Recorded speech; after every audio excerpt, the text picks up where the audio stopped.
colour combination or device on your surcoat and your shield help identify who you are.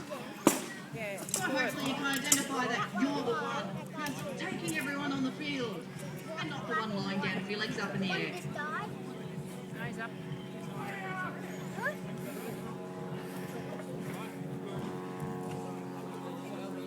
Now the Crusades, we're talking about the heat on the armour. The weather in the Holy Lands is fairly similar to the weather we experience here. Warfare would only be done in winter time when it was cool enough, never in the heat of summer.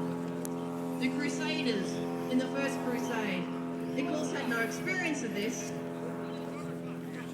More soldiers and knights in the First Crusade actually died of heat exhaustion and disease and illness than actually died from any weapon injury that they sustained.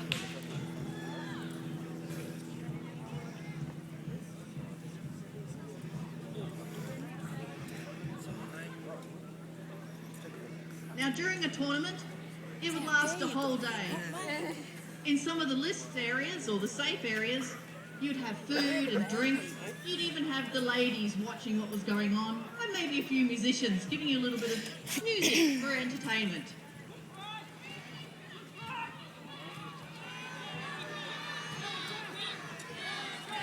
So people would actually stand around and watch what was going on and cheer for people and make bets.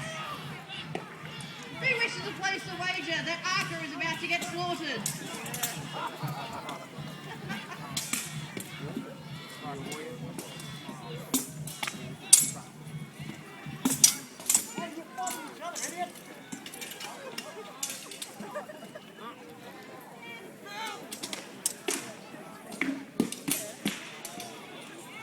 Now, just because you've taken a knight on the field doesn't mean you'll necessarily collect his ransom, because another knight and his men-at-arms might come up and capture you as well and take your ransom and the knight's ransom that you just captured.